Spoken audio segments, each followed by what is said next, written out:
Bonjour, je réalise que les jours passent très vite, surtout quand nous sommes au pied du Seigneur pour méditer sur la parole. Nous verrons encore, ne les crains point. Juste avant, prions. Notre Seigneur et notre Dieu, nous voici en ta présence pour te louer, te bénir, t'exalter et reconnaître comment dans ton plan tu as une place pour chacun de nous, quelle que soit notre situation. Tandis que nous allons maintenant lire la parole, cet esprit conduit-nous dans toute la vérité et que cette parole porte du fruit dans nos cœurs, nous t'en prions, au nom de Jésus et pour ta gloire éternelle. Amen. Tu sais, quand tu étudies la Bible, il faut prendre le temps déjà pour la connaître. Et quand tu connais la parole, tu es en mesure de faire des regroupements et de comprendre ce que Dieu désire te dire. Aujourd'hui, nous mettrons l'accent, sur les personnes qui sont bègues, les personnes qui bégayent. On a souvent l'impression que Dieu prend les personnes qui sont sans handicap. Mais c'est faux. Nous verrons cela. Juste avant d'aborder le sujet, prions notre Seigneur, notre Dieu. Nous sommes heureux de voir comment tu utilises tous les hommes, quelles que soient leurs conditions, car ce qui est important, ce n'est pas l'apparence, mais le cœur de chacun. Cet esprit transforme nos cœurs et aide-nous à appliquer la parole dans nos vies, jour après jour. Nous t'avons prié au nom de Jésus pour ta gloire éternelle.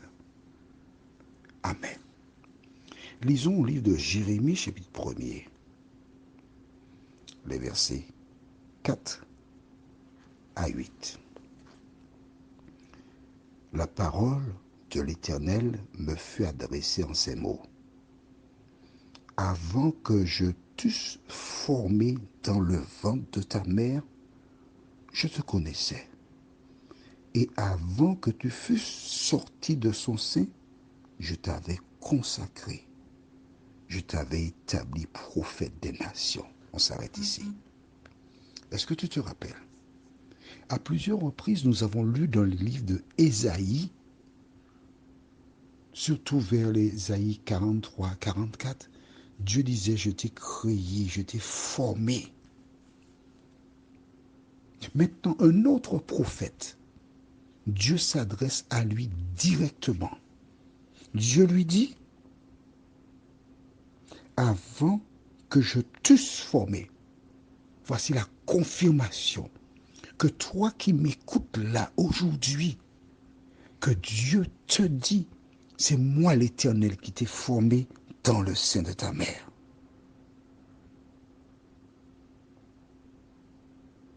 Est-ce que c'est clair pour toi?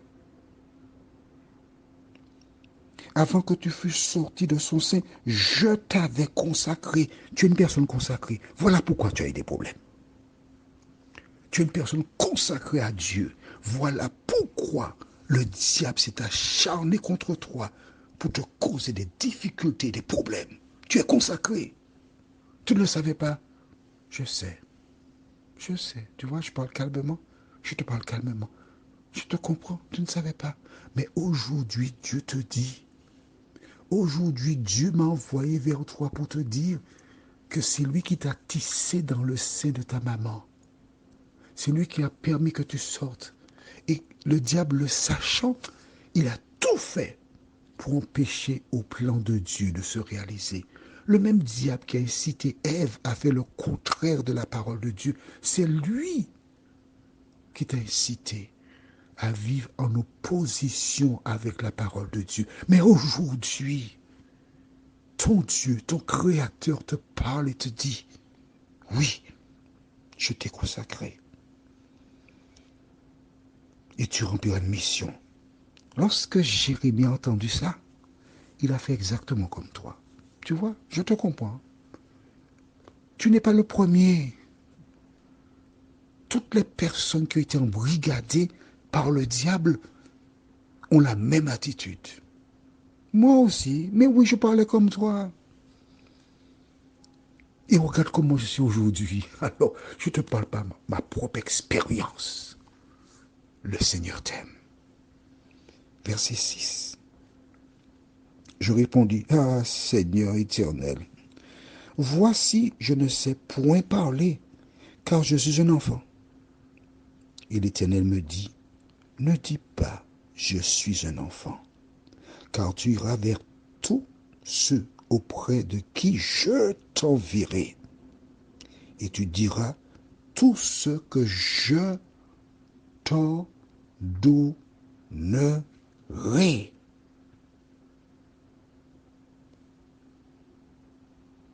C'est bon? Verset 8, il ajoute, ne les crains point, car je suis avec toi pour te délivrer, dit l'Éternel. Amen. Regarde, il a dit, je ne sais point parler. Mais Dieu a dit, ne crains pas, je t'enverrai, je serai avec toi. Ce récit m'a rappelé un autre que nous trouvons dans le livre d'Exode. Il s'agit de qui? De Moïse.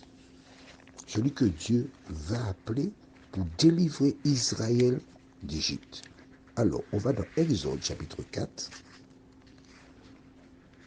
Tu as bien vu? Au verset 6 ici, il a dit, je répondis à Seigneur éternel, je ne sais point parler. Dieu a été vers Moïse. Et nous lisons dans Exode 4, versets 10 à 13. Moïse dit à l'Éternel, ah Seigneur, je ne suis pas un homme qui ait la parole facile. Ce n'est ni d'hier, ni d'avant-hier, ni même depuis que tu parles à ton serviteur.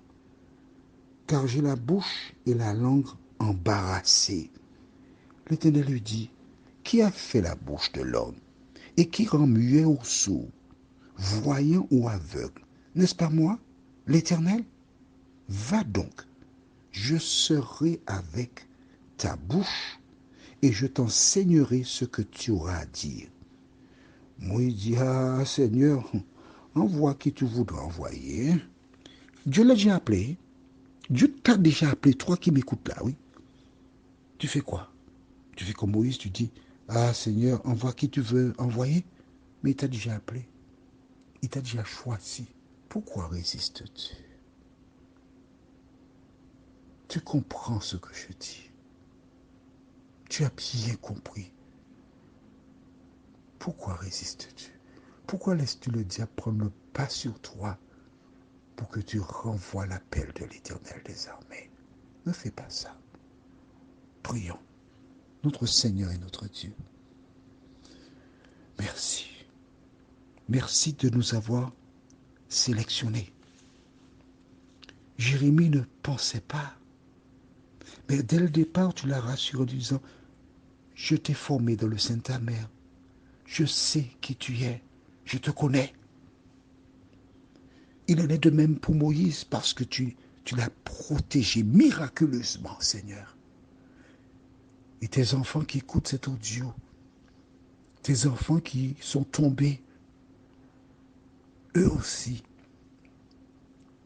ils sont dans la vallée de la décision. Seigneur, permets qu'ils s'identifient à Moïse, à Jérémie, et qu'ils réalisent que tu es le Dieu qui sauve encore aujourd'hui, qui pardonne et qui dit à tout homme, n'aie pas peur, ne crains point, j'efface ton passé, je te donne une nouvelle page. Merci de bénir tes enfants, Seigneur, au nom de Jésus et pour ta gloire éternelle. Amen. Que l'Éternel continue de te bénir. Je te souhaite une bonne journée et à demain, si Dieu nous prête vie.